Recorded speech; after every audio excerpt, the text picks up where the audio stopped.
mengental tubuhnya. Disusul kembali bumper truk yang menyeret tubuh Marina.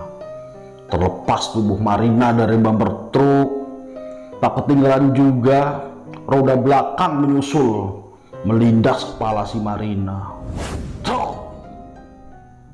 Percikan darah yang muncrat ke berbagai arah menempel di tembok pertokoan di jalur tersebut. Darah, darah, darah. Assalamualaikum warahmatullahi wabarakatuh. Apa kabar teman-teman semua? Semoga teman-teman dalam keadaan baik-baik saja tentunya. Saya doakan teman-teman diberi kesehatan dan berlimpah rezeki. Oh ya, untuk yang belum like, comment, subscribe, silahkan tunjukkan dukungan kalian buat kami. Kembali lagi dengan kami Sultan Prabu dalam segmen Mirror, misteri dan horor. Saya sarankan untuk Anda menggunakan headset, pejamkan mata, cari tempat yang nyaman dan nikmati cerita-cerita atau kisah dari video ini, karena cerita ini bisa memasuki alam bawah sadar Anda. Setiap kata menjadi sugesti dan memasuki alam bawah sadar Anda untuk menikmati cerita misteri ini. Marina, nama itu bisa merubah suasana menjadi terasa mencekam ketika nama itu disebut, apalagi disebut saat waktu malam tiba. Marina adalah sosok wanita dari keluarga yang bisa dikatakan berada, dengan fisik yang tergolong cantik, kulit bersih, dan berambut panjang. Marina sedikit alami gangguan mental. Terkadang nampak normal, tapi ada kalanya tingkah dan perilakunya seringkali menunjukkan bahwa sosok Marina ini memiliki gangguan mental. Terdiam, menangis, dan tiba-tiba tertawa. Hal yang biasa dilakukan Marina. Dengan posisi rumah di pinggir jalan yang sepi, dan samping rumah Marina dialiri air sungai yang dibarengi jalan setapak. Tidak sedikit orang yang sering dikagetkan dengan keberadaan Marina semasa hidupnya, yang terkadang duduk sendiri di pinggir sungai di samping jalan setapak tersebut, yang terkadang tiba-tiba muncul, menangis, tertawa, teriak, bahkan menjerit. Hal tersebut seringkali mengagetkan pengguna jalan yang lewat. Itu sekilas tentang Marina semasa hidupnya. Singkat cerita, entah dari mana si Marina ini berjalan kaki sendiri, yang mungkin dalam perjalanannya untuk kembali pulang ke rumahnya. Malam itu menjadi serasa sangat mencekam, yang dirasa para saksi mata dalam kejadian tersebut. Berjalan Marina sendiri dengan kepala menunduk dan sebagian rambut menutupi wajahnya. Pelan jalan Marina dibarengi langkah kakinya. Rambutnya terurai dengan gaun putih yang digunakannya. Nampak sedih raut wajahnya. Dua telapak tangan seringkali mengusap ke mukanya. Sembari mengusap dan menarik keuraian rambutnya, tersenyum, menangis, tertawa, dan tiba-tiba menjerit. Mengagetkan orang yang dilewatinya. Lolongan anjing di malam itu mengiringi langkahnya. Jeritan kucing seolah menjadi pertanda di hari naasnya. Marina. Gelap malam, suara-suara yang mencekam, lolongan anjing, jeritan kucing seolah menjadi instrumen pengiring lorong gelap menuju kematiannya. Seorang abang becak melihatnya, memperhatikannya dalam perjalanan Marina. Dalam duduknya si abang becak bersantai sambil mendengarkan radio yang menemaninya.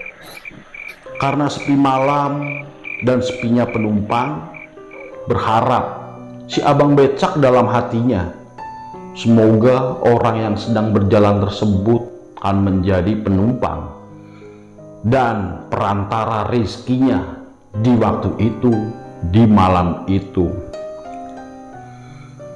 Agak sedikit cepat langkah si Marina waktu itu, dari trotoar menuju hitam aspal jalanan. Melangkah Marina yang tergesa-gesa untuk menyeberangi jalanan.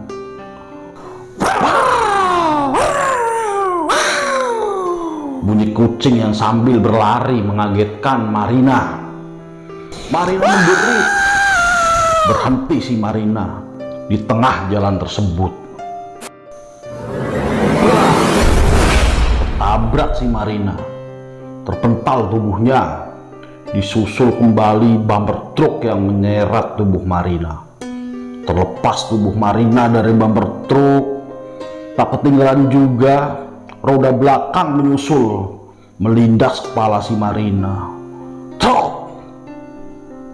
Percikan darah yang muncrat ke berbagai arah, menempel di tembok pertokoan di jalur tersebut. Mengalir darah si Marina di atas aspal. Cucuran darah seolah tak henti mengalir. Hitam rambutnya dicucuri dengan darah. Aspal jalanan dialiri dengan darah. Gaun putihnya pun memerah, bercampur darah. Darah, darah, darah.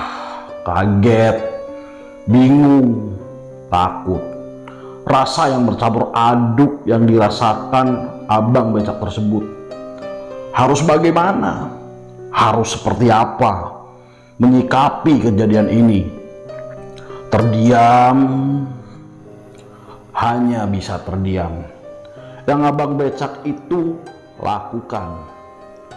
Rasa ini tak karuan, seolah truk yang melaju kencang tersebut tak melihat si Marina. Dan seolah tidak terjadi apa-apa dalam perjalanan tersebut, karena tak sedikit pun truk itu menurunkan kecepatannya. Supir truk itu tak melihat atau ini hanya prasangkaku saja, ujar si abang becak. Yang tak terasa keadaan mulai ramai.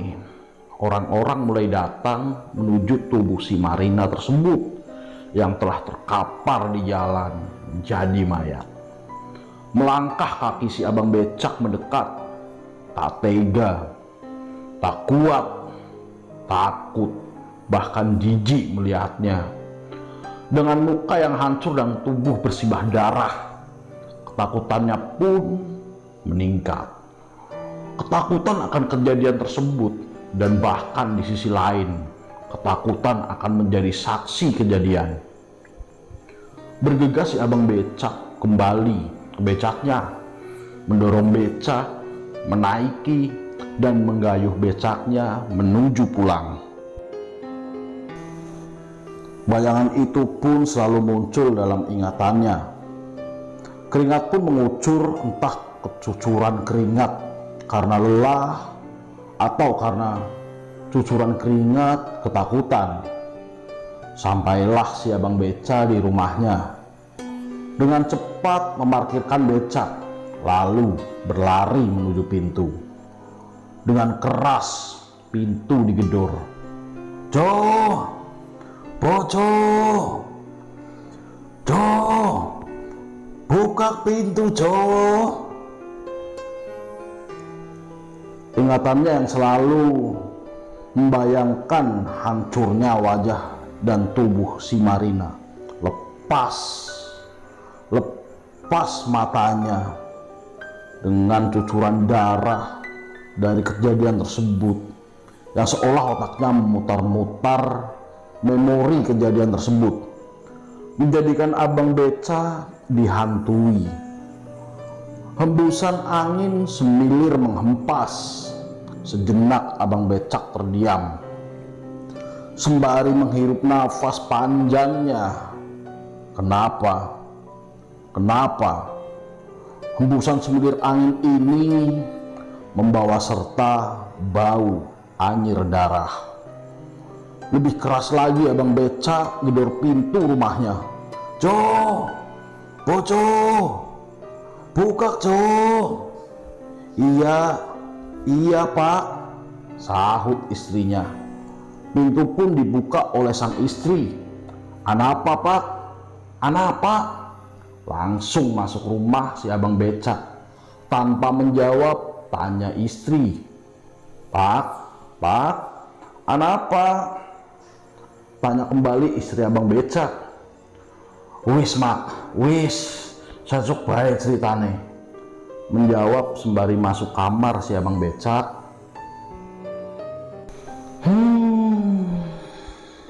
Menghelai nafas panjang si istri Abang Becak. "Ya wis lah," ucapnya. Dari balik sarung yang menutupi si Abang Becak, Abang Becak berusaha memejamkan mata untuk tertidur. Tapi sulit, benar-benar sulit yang dirasa. Bayangan kejadian itu selalu terputar otomatis dalam otaknya. Secangkir air putih disodorkan dari tangan sang istri, dari Abang Becak. Pak, diminum disik Pak, banyu putih." "Iya Mak."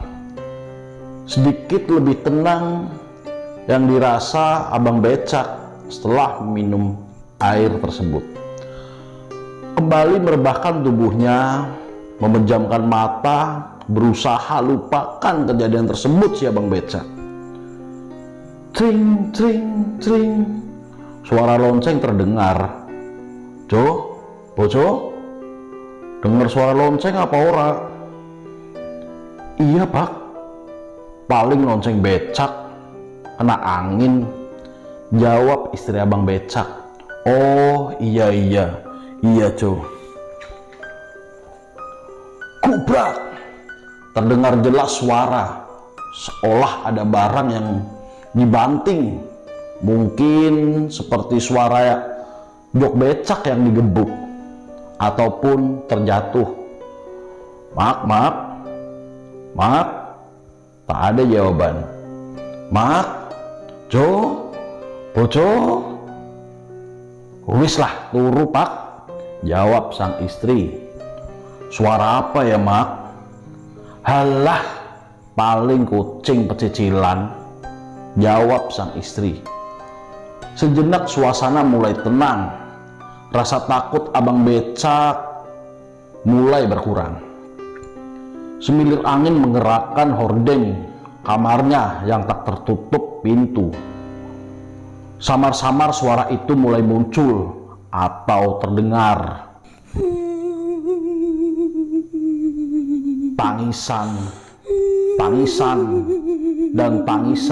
yang terdengar menakutkan. Merinding kembali dirasa semakin menjadi-jadi. Kekhawatiran dan ketakutan pun makin memuncak. "Aduh, nyong kudu kepriwe kiye? Nyong kudu kepriwe?" tanya lirih pada diri sendiri. Berdoa. Hatinya seolah memberi jawaban. Sembari berdoa, Abang Becak menenangkan dirinya dan lelap tidurnya tidak terasa. Tidak terasa pagi pun tiba.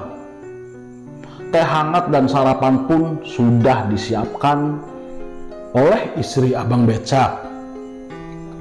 "Aduh sisik Pak, sarapan. Aku akan kerja.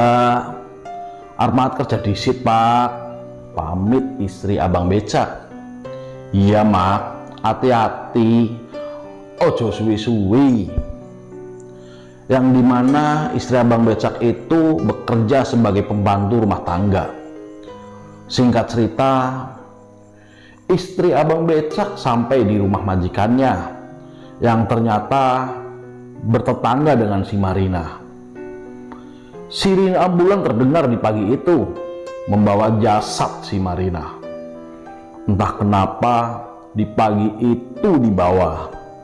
Mungkin karena kebutuhan otopsi, rumah sakit, atau identitas korban yang tak jelas. Itu kurang tahu saya mengenai itu. Mayat berlumuran darah itu pun dikeluarkan dari ambulans yang berlanjut menuju pemandian jenazah di depan rumahnya. Penasaran dengan kisah selanjutnya? Tunggu di part berikutnya. Untuk teman-teman jangan lupa komen, like, subscribe, dan tekan tombol loncengnya. Terima kasih. Assalamualaikum warahmatullahi wabarakatuh.